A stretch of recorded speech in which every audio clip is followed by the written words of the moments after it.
Let's try that out. All right, get used to it. Turn your phone over.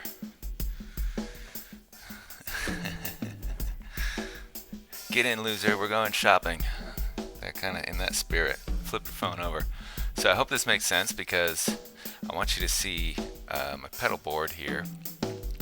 Today we're playing a Boss Katana, but I got crazy. I put a JBL E-120, kind of the iconic Jerry Garcia of the Grateful Dead fame speaker.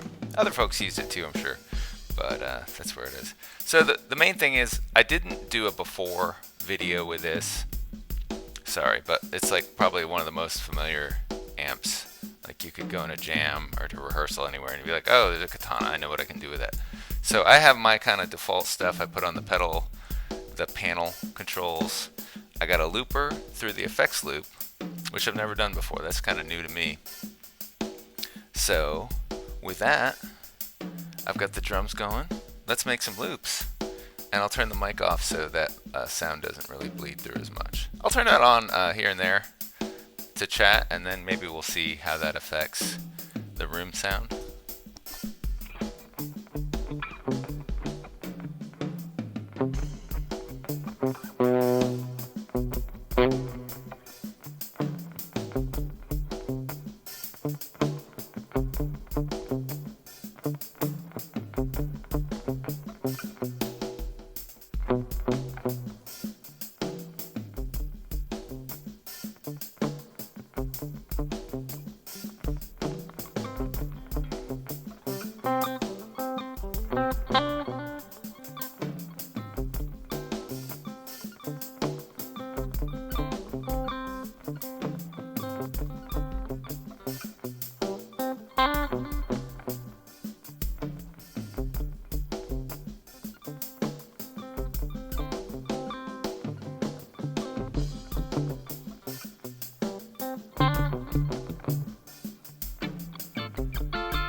Alright, and I think you can hear some of it, and now you'll hear some of it coming through the mic.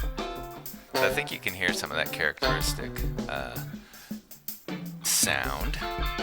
So, to me, JBL is one of the most different directions you can take in speakers. I enjoy a lot of speaker comparison content online. It's something soothing about it. I don't know, maybe it's just listening to the metal riffs with no screaming or whatever. But let's try some effects now.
Alright, we went into single coil land a little bit. Let's try the neck.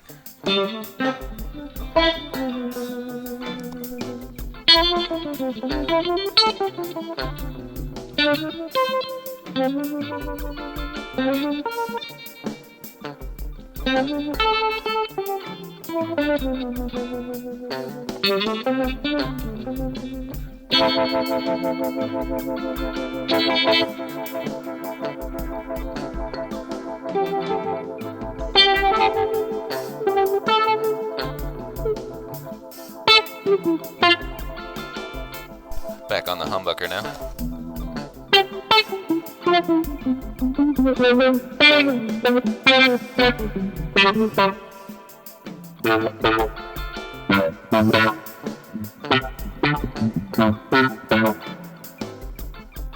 So if you're listened to a lot of Grateful Dead like I have, you know some of the things we might be listening for. There's like a low end blat, and there's some like kind of compression. It's all about kind of how the upper frequencies are handled. Some people think it's insanely bright because of the dust cap,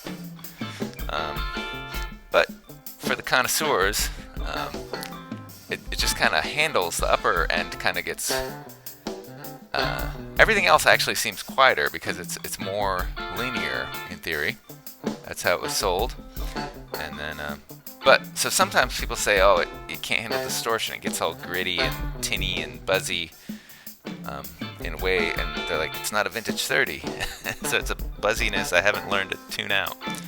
So I'll turn on some drive here. Maybe if I have to, I'll reach over to the channel and change it up a little bit without mooning you.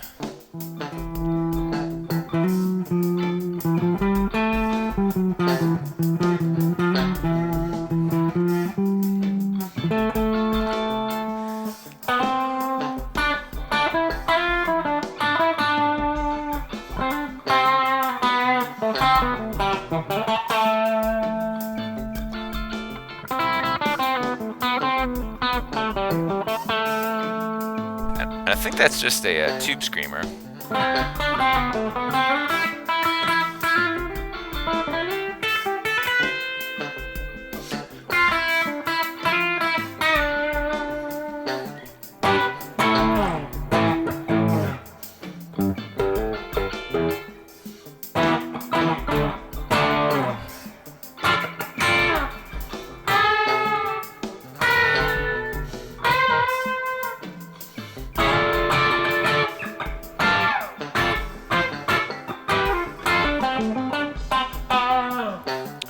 Alright.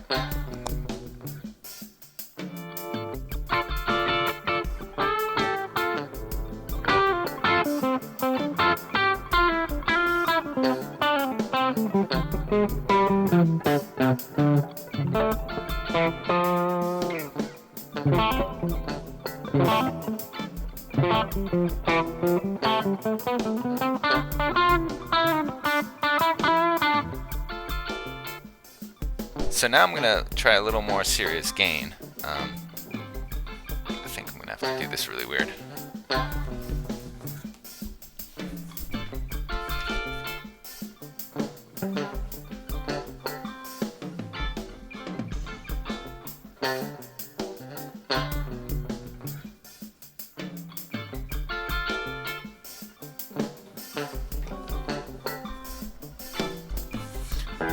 Alright, I don't know if that was the tube screamer. I usually make the tube screamer green. But that's definitely a little more gain, whatever that is.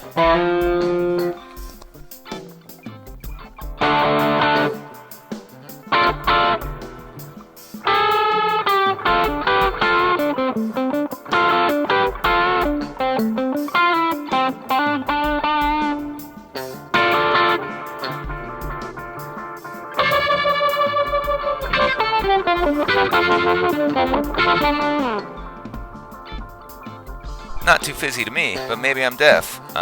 Let's put on a real kind of high gain channel just for fun.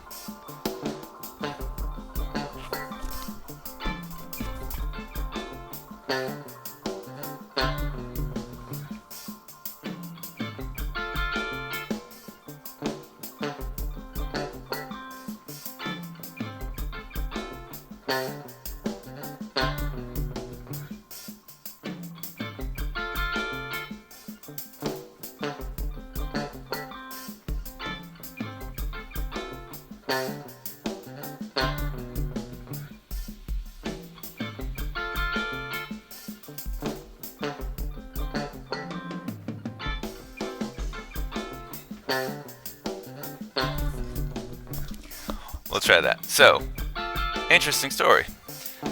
So my clean sound I dialed in was actually the crunch channel on minimum gain. So I was tweaking it all, and it wasn't getting any louder. I was like, oh, it should be getting louder. But the fact that it's going through the effects loop means it's only going to change once the guitar hits the new model in there. So this is actually the same channel with the gain halfway up, and I pulled the gain back from max to min, the master.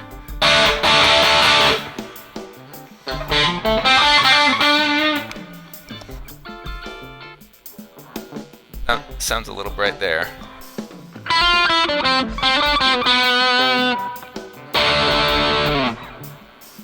So this should be somewhere in the neighborhood of like a tweed bassman or blues breaker. So it's bright. I could probably tweak the EQ.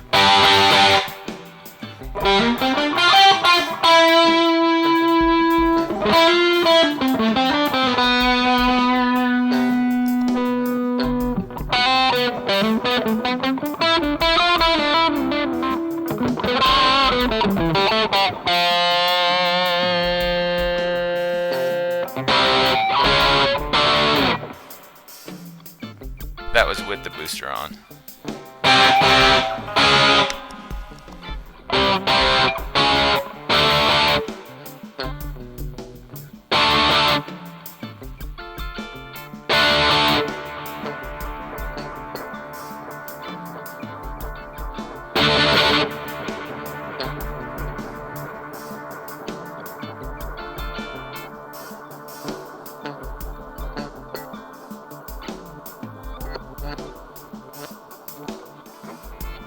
Now let's put on an actual kind of high gain channel. So we'll jump all the way up to the brown channel.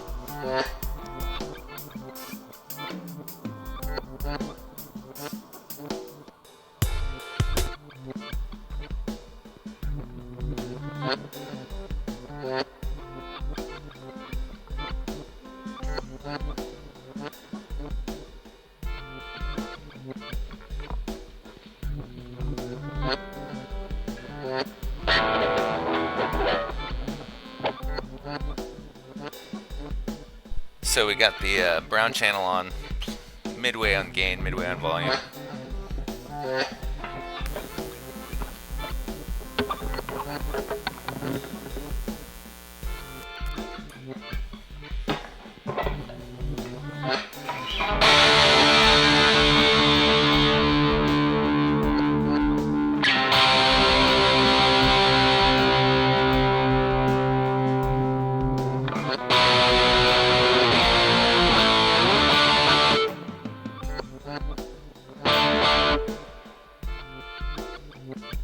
That was just achieved just by rolling the tone back a little bit.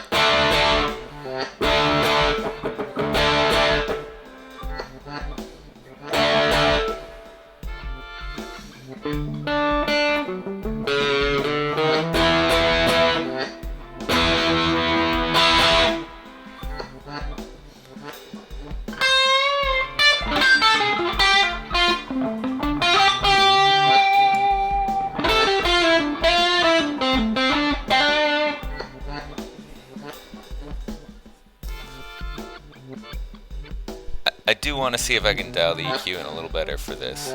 So, one sec.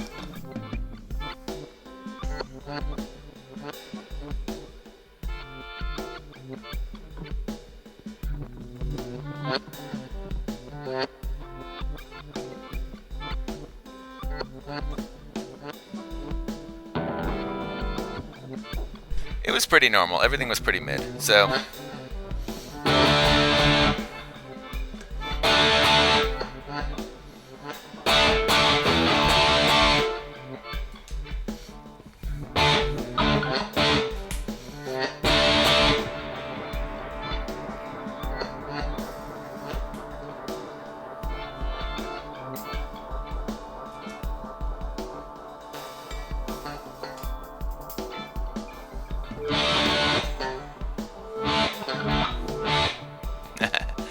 all right, all kinds of wackiness going on.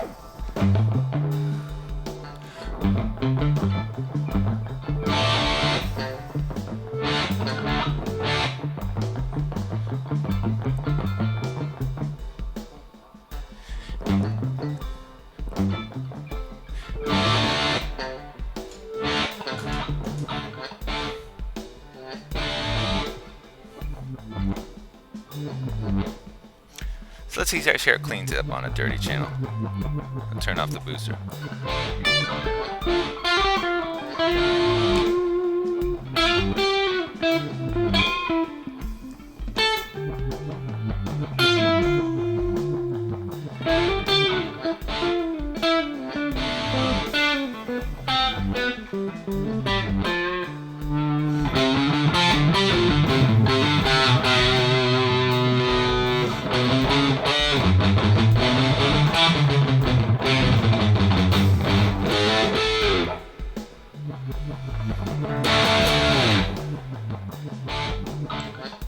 Try single coils.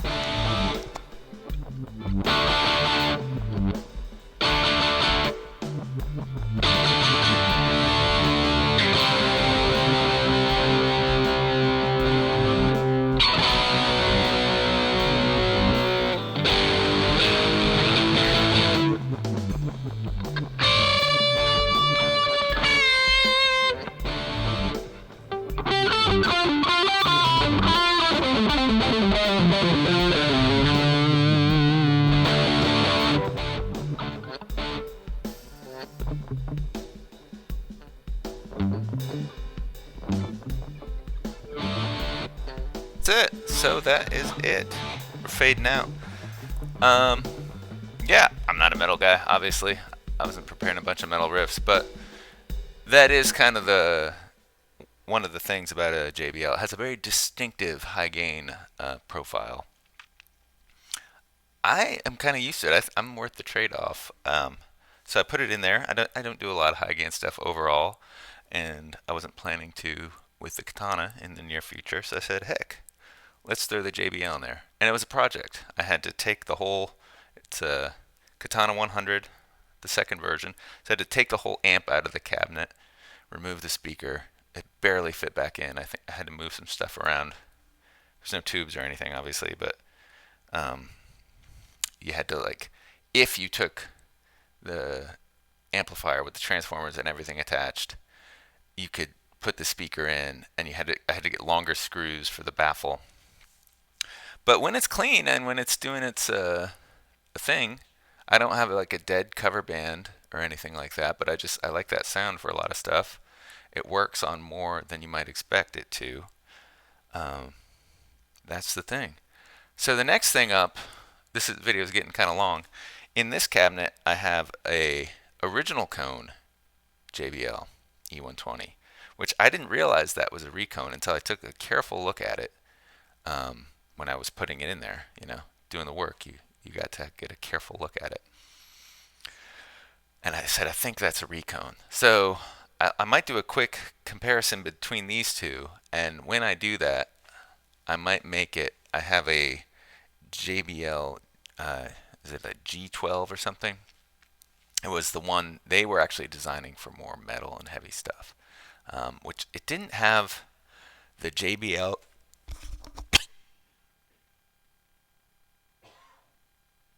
Excuse me, it didn't have the JBL sound I was going for originally, but I have it in a Mesa Boogie right now, which some of those early ones shipped. They definitely shipped with EVs and some with JBLs too, going way back. So, if you can get your head around the vintage 30 thing, which I love, also um, check it out, especially if you like kind of the jammy stuff. Hey, peace. My name's Dave. It's Mountain Branch Music. Let me know what you think. We also did I have a new mixer, so I'm hoping for much improved sound, um, and I don't get as good breath cancellation from when I'm doing the direct to the Nux thing, the Nuax thing. But the preamp I think is a lot better. It's just a basic PV board with Bluetooth. Um, yeah, it seems to be a little crisper. So hopefully, especially for stuff like speaker comparisons, it's a big step up over. I was trying the Boss Katana Go Mixer Pro. Not worth the time. The preamp was so bad. I'm not really picky about that stuff, but it was like a workaround. Like it was barely keeping up with the basics of what it was supposed to do. So maybe version 2, they upgraded preamps, get some Neve clones in there. Just a tip. But bye.